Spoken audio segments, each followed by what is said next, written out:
ভোলা একটি দ্বীপাঞ্চল। এখানে অনেক খাস জমি এখনো রয়েছে, প্রতিনিয়ত চর জেগে ওঠে। সংসদ সদস্যরা যদি আগ্রহ ব্যক্ত করেন, এর পিছনে লেগে থাকেন, তাহলে অনেক দরিদ্র জনগোষ্ঠীকে সাহায্য করা সম্ভব।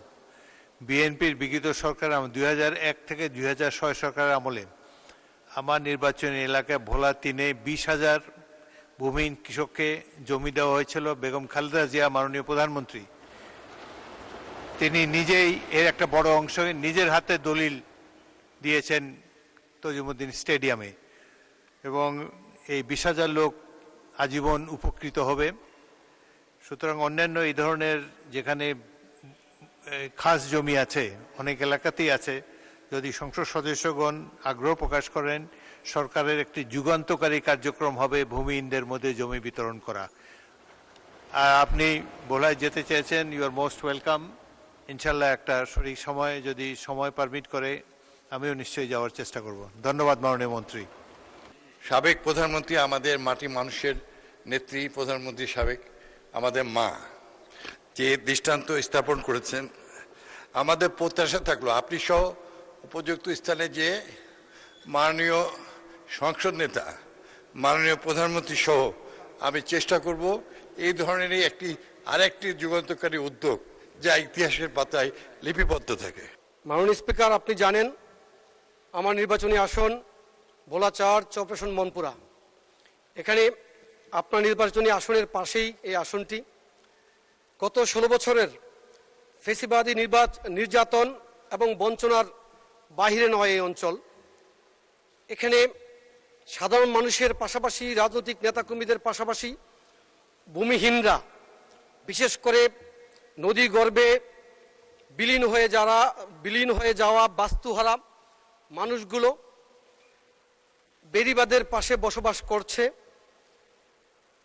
আর যে শত শত একর খাস জমি রয়েছে চরপেশন মনপুরায়, এই জমিগুলো রাজনৈতিক নেতৃবৃন্দ, বিত্তশালী এবং প্রভাবশালী যারা রয়েছে, অভূমিহীন ব্যক্তিরা ভূমি অফিসের বিভিন্ন অসাধু কর্মকর্তাদের যোগ সাজসে অফিস থেকে ভূমিহীন সনদ নিয়ে নিজেদের নামে তারা বন্দোবস্ত নিয়েছে।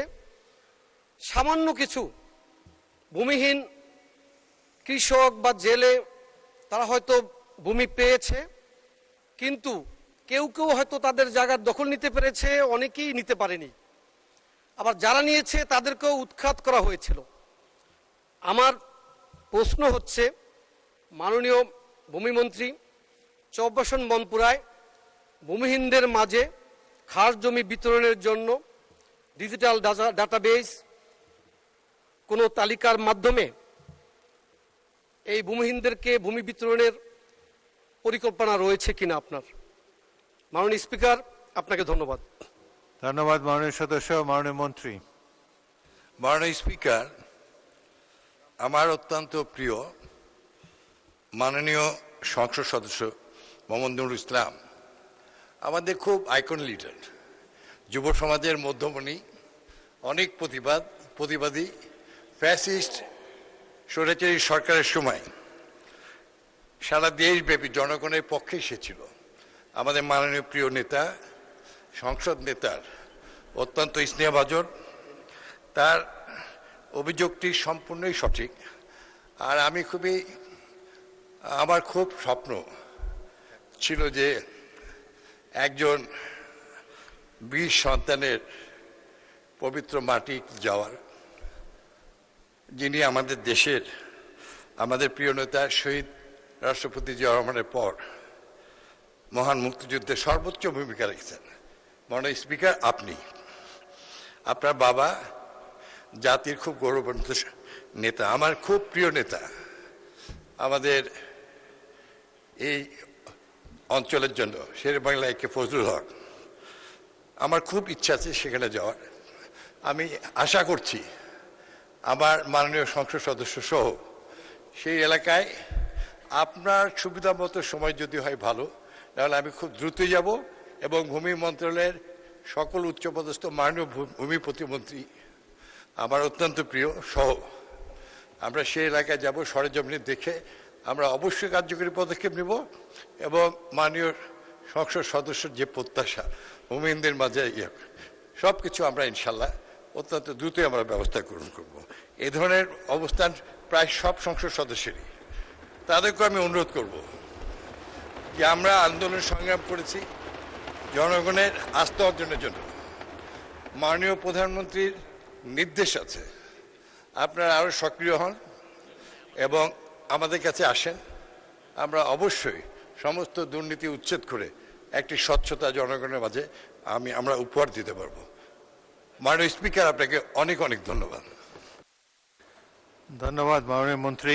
একটি ধন্যবাদ জানাচ্ছি মোহাম্মদ নুরুল ইসলাম মাননীয় সদস্যকে অত্যন্ত গুরুত্বপূর্ণ একটি বিষয় সংসদে উপস্থাপনের জন্যে। ভোলা একটি দ্বীপাঞ্চল, এখানে অনেক খাস জমি এখনও রয়েছে, প্রতিনিয়ত চর জেগে ওঠে। সংসদ সদস্যরা যদি আগ্রহ ব্যক্ত করেন, এর পিছনে লেগে থাকেন, তাহলে অনেক দরিদ্র জনগোষ্ঠীকে সাহায্য করা সম্ভব। বিএনপির বিগত সরকার 2001 থেকে 2006 সরকারের আমলে আমার নির্বাচনী এলাকায় ভোলা 3-এ 20,000 ভূমিহীন কৃষককে জমি দেওয়া হয়েছিল। বেগম খালেদা জিয়া মাননীয় প্রধানমন্ত্রী তিনি নিজেই এর একটা বড় অংশ নিজের হাতে দলিল দিয়েছেন তজিমুদ্দিন স্টেডিয়ামে, এবং এই 20,000 লোক আজীবন উপকৃত হবে। সুতরাং অন্যান্য এই ধরনের যেখানে খাস জমি আছে, অনেক এলাকাতেই আছে, যদি সংসদ সদস্যগণ আগ্রহ প্রকাশ করেন, সরকারের একটি যুগান্তকারী কার্যক্রম হবে ভূমিহীনদের মধ্যে জমি বিতরণ করা। আর আপনি ভোলায় যেতে চেয়েছেন, ইউ আর মোস্ট ওয়েলকাম। ইনশাল্লাহ একটা সঠিক সময় যদি সময় পারমিট করে আমিও নিশ্চয়ই যাওয়ার চেষ্টা করব। ধন্যবাদ মাননীয় মন্ত্রী। মাননীয় স্পিকার, আপনাকে ধন্যবাদ। আমাদের প্রিয় নেতা ভূমিমন্ত্রী মিজানুর রহমান মিনু সাহেবকে আমরা যদিও মিনু ভাই ডাকি, আমাদের অনেক স্নেহ করেন। আপনাকে ভোলায় আমি আনুষ্ঠানিকভাবে আমন্ত্রণ জানাচ্ছি। সাথে সাথে আপনি যে ভূমি প্রতিমন্ত্রীর কথা বলেছেন, আরও যারা যারা আগ্রহী প্রত্যেককে আমি ভোলায় আমন্ত্রণ জানাচ্ছি।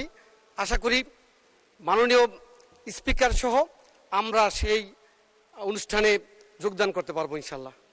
সকলকে ধন্যবাদ। আসসালামু আলাইকুম। মাননীয় ভূমিমন্ত্রী।